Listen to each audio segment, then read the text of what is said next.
স্পষ্ট বার্তা বিএনপির প্রতি যে সংবিধান সংস্কার না করেন আমরা সংবিধান আবার পুনর্লেখন করব ইনশাআল্লাহ। আর না হলে এর পরের যে বিপ্লবটা হবে সেই বিপ্লবের মধ্য দিয়ে বিএনপি ইতিহাসের আস্থা করে নিক্ষিপ্ত হয়ে যাবে। ক্ষমতাসীন মহল প্রতিনিধিত্বশীল চেয়ার থেকে যখন বলা হয় এই কথা, আমরা শুধু নির্বাচনটা আদায় করার জন্য এই জুলাই সনদে স্বাক্ষর করেছিলাম, আমরা শুধু নির্বাচনটুকু আদায় করার জন্য এতদিন ঐক্যমত্য কমিশনে গিয়েছিলাম। আমাদের তো আসলে ঐক্যমত্যেরও কোনো ইচ্ছা ছিল না, আমাদের সংস্কারও কোনো ইচ্ছা ছিল না, আমাদের তো শুধু ইচ্ছা ছিল যে কোনোভাবে নির্বাচন করে ক্ষমতায় যাওয়া। এই কথা যদি একটা শাসক মহলের প্রতিনিধিত্বশীল ব্যক্তিরা বলতে পারে, তো আমার কাছে তো আমার মনে হয় যে আকাশ ভেঙে পড়ার মতো। এটা কিভাবে সম্ভব? আজকে জনগণকে, দেশের মানুষকে এই কথাটা বুঝতে হবে। এইরকম অকপট স্বীকৃতি, যে আত্মস্বীকৃত মুনাফিক, স্বঘোষিত মুনাফিকি করলো, এরপরে কিভাবে তারা তাদের এই দেশের মানুষকে শাসন করার লেজিটিমেসি থাকতে পারে, এটা আমার বুঝে আসে না। যে যদি তোমার লজ্জা না থাকে তাহলে তোমার দ্বারা পৃথিবীতে সব ধরনের কাজই করা সম্ভব। হেন কোনো অপরাধ নেই নির্লজ্জ ব্যক্তি যেটা করতে পারে না। এই জন্য আল্লাহ রসুলের মৌলিক শিক্ষার মধ্যে এই নির্লজ্জতাকে রোধ করার জন্য অনেক গুরুত্ব দেওয়া হয়েছে। অন্যথায় আমাদের বিরোধী দলীয় চিফ হুইপের ভাষায়, আজকের সভাপতির ভাষায়, তাহলে আমরাও আবার সেই সংবিধান পুনর্লিখন নতুন করে রচনা করার পথে হাঁটব। এটা শুধু নাহিদ ইসলামের একার কথা নয়, এটা আমাদের সবার কথা। এই হাদিসের আরবি যে টার্ম, এটার সাথেও পরিচিত এবং বাংলা অর্থটাও আপনাদের অনেকের জানা, যে লজ্জা হলো ঈমানের অঙ্গ।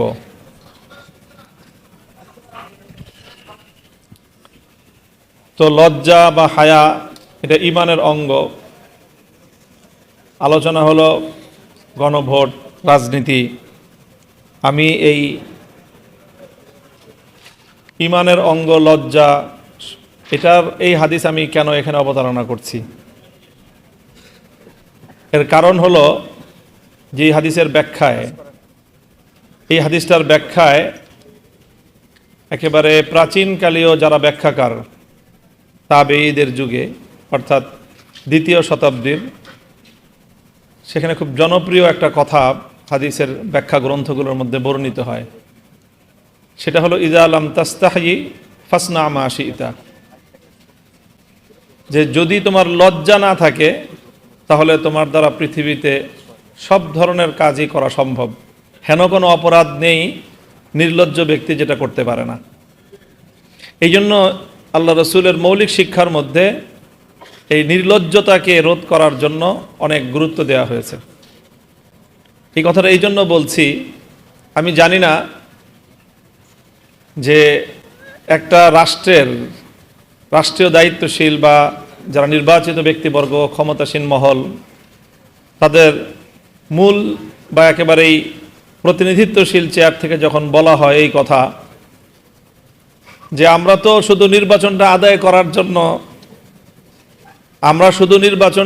করার জন্য এই জুলাই সনদে স্বাক্ষর করেছিলাম, আমরা শুধু নির্বাচনটুকু আদায় করার জন্য এতদিন ঐক্যমত্য কমিশনে গিয়েছিলাম, আমাদের তো আসলে ঐক্যমত্যেরও কোনো ইচ্ছা ছিল না, আমাদের সংস্কারও কোনো ইচ্ছা ছিল না, আমাদের তো শুধু ইচ্ছা ছিল যে কোনোভাবে নির্বাচন করে ক্ষমতায় যাওয়া। এই কথা যদি একটা শাসক মহলের প্রতিনিধিত্বশীল ব্যক্তিরা বলতে পারে, তো আমার কাছে তো আমার মনে হয় যে আকাশ ভেঙে পড়ার মতো। এটা কিভাবে সম্ভব? তো কাজেই আজকে জনগণকে, দেশের মানুষকে এই কথাটা বুঝতে হবে এবং তাদের কাছে আমাদের এই কথাটাই বলতে হবে যে এইরকম অকপট স্বীকৃতি, যে আত্মস্বীকৃত মুনাফিক, স্বঘোষিত মুনাফিকি করলো, এরপরে কিভাবে তারা তাদের এই দেশের মানুষকে শাসন করার লেজিটিমেসি থাকতে পারে, এটা আমার বুঝে আসে না। আমরা স্পষ্টভাবে বলি এবং মনে করি, গতকালকে গতকালকেই তো এবি পার্টির এখানে এই মঞ্চেই প্রতিষ্ঠাবার্ষিকী ছিল, সেখানে আমি সংক্ষেপে আমাদের যে বর্তমান আন্দোলন, গণভোটের রায়, জুলাই সনদ, সব কিছুকে কেন্দ্র করে আমি এই সব আমাদের দাবি দাওয়াকে সামারি করে 4টা পয়েন্টে বলেছিলাম। আবারও সেই কথাটা পুনরাবৃত্তি করছি যে আমরা সরকারের কাছ থেকে 4টি বিষয় চাই। প্রথম হলো যে আমরা সংবিধানের সংস্কার চাই, কোনো যদি কিন্তু ছাড়া। এই সংবিধানে সংশোধনীর এই ব্যাখ্যা ছাড়াই যেই সংস্কারের দাবি উঠেছে, যেই সংস্কারের কথা বিএনপি তার 31 দফার যে নির্বাচনী তার যে ইশতেহার ছিল সেখানেও সে ব্যক্ত করেছে, সেই সংস্কারটাই করতে হবে। অন্যথায় আমাদের বিরোধী দলীয় চিফ হুইপের ভাষায়, আজকের সভাপতির ভাষায়, তাহলে আমরাও আবার সেই সংবিধান পুনর্লিখন নতুন করে রচনা করার পথে হাঁটব। এটা শুধু নাহিদ ইসলামের একার কথা নয়, এটা আমাদের সবার কথা। স্পষ্ট বার্তা বিএনপির প্রতি যে সংবিধান সংস্কার না করেন আমরা সংবিধান আবার পুনর্লেখন করব ইনশাআল্লাহ। আমরা দ্বিতীয় যে আমাদের বাংলাদেশের মানুষের যে অভিপ্রায়, বিপ্লবের যে অভিপ্রায়, সেটা হলো আমরা ক্ষমতার বিকেন্দ্রীকরণ চাই এবং আমরা ক্ষমতার মধ্যে একটা ভারসাম্য চাই। এই ক্ষমতার বিকেন্দ্রীকরণ এবং ভারসাম্য আনয়নের জন্যই প্রধানমন্ত্রীর হাত থেকে প্রায় 5টা গুরুত্বপূর্ণ নিয়োগের দায়িত্ব রাষ্ট্রপতির হাতে ন্যস্ত করার প্রস্তাবনা করা হয়েছে, জুলাই সনদের মধ্যে অন্তর্ভুক্ত করা হয়েছে। মানবাধিকার, তথ্য, আইন এই কমিশনগুলোর এবং বাংলাদেশ ব্যাংকের ও এনার্জি রেগুলেটরি কমিশনের এই জায়গাগুলোতে রাষ্ট্রপতির হাতে নিয়োগের দায়িত্ব অর্পণ করা হয়েছে। স্থানীয় সরকারকে স্বায়ত্ত শাসন দেওয়ার প্রস্তাবনা রয়েছে এবং বিচার বিভাগের যে সার্বিক যে স্বাধীনতা এবং স্বকীয়তা সেটা বিচার বিভাগ এবং সুপ্রিম কোর্টের হাতে ন্যস্ত করা হয়েছে। এই প্রস্তাবনাগুলো বাস্তবায়নের মাধ্যমে আমরা মনে করি যে ক্ষমতার বিকেন্দ্রীকরণের যে আমাদের দীর্ঘদিনের যে দাবি, জনদাবি এবং ভারসাম্য প্রতিষ্ঠার যে একটা অভিপ্রায়, সেটা বাস্তবায়িত হবে। এটা হলো আমাদের দ্বিতীয়। তৃতীয় হলো আমরা রাষ্ট্রের মধ্যে দলীয়করণ এবং দুর্নীতিমুক্ত প্রশাসনিক কাঠামো চাই। কাজে এখানে পিএসসি, দুদক এবং মহাহিসাব রক্ষক সহ এই জাতীয় গুরুত্বপূর্ণ জায়গাগুলোতে নিয়োগের যেই ব্যবস্থা বা নিয়োগের যেই সিস্টেম, সেটা বাছাই কমিটির মাধ্যমে এই নিয়োগগুলোর ব্যবস্থা করতে হবে।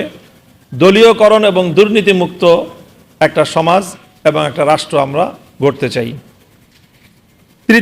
চতুর্থ হলো আমাদের নিরপেক্ষ এবং স্বচ্ছ একটা নির্বাচন চাই।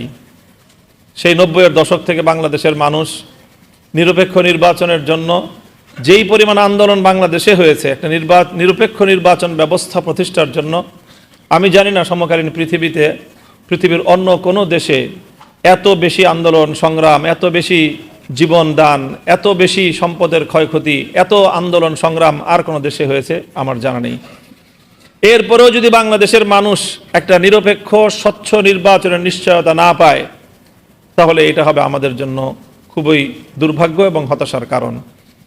কাজেই সংবিধান সংস্কার, ক্ষমতার বিকেন্দ্রীকরণ, ভারসাম্য প্রতিষ্ঠা, দলীয়করণ ও দুর্নীতি মুক্ত প্রশাসনিক কাঠামো, নিরপেক্ষ স্বচ্ছ নির্বাচনের নিশ্চয়তা, এই 4টি মৌলিক বিষয় যে কোনো মূল্যে আমরা আদায় করে ছাড়ব, এই দৃঢ় প্রত্যয় আমাদের লাগবে। গতকাল এবি পার্টির প্রতিষ্ঠাবার্ষিকীতে বিএনপির নেতৃবৃন্দ উপস্থিত ছিলেন।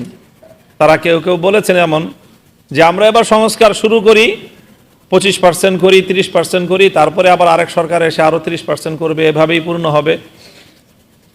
সে কথাটা ধরেই বলতে চাই, যদি অনেক দাবি আছে, জুলাই সনদ এবং গণভোটের যেই বিষয়গুলি বাস্তবায়ন হওয়ার কথা, দ্বিকক্ষের উচ্চকক্ষ যেই পিআর পদ্ধতিতে হওয়ার কথা, এই সব বিষয়গুলোকে সামনে রেখে জনতার যে মৌলিক চাহিদা, বিপ্লবের যে মূল অভিপ্রায়, একটা সুন্দর, স্বচ্ছ এবং নিরপেক্ষ, দলীয়করণ মুক্ত, ফ্যাসিবাদ মুক্ত, দুর্নীতি মুক্ত একটি সুন্দর সমাজ বিনির্মাণের পথে আপনারা অগ্রসর হন, এতে আপনাদের মঙ্গল হবে এবং কল্যাণ হবে। আর না হলে এর পরের যে বিপ্লবটা হবে, সেই বিপ্লবের মধ্য দিয়ে বিএনপি ইতিহাস রাস্তা করে নিক্ষিপ্ত হয়ে যাবে। কাজেই আমরা ধীরে ধীরে জাতির কাছে আমাদের বার্তাগুলো পৌঁছানোর মধ্য দিয়ে আমরা বিপ্লবের প্রস্তুতি গ্রহণ করব। আসসালামু আলাইকুম ওয়া রাহমাতুল্লাহ।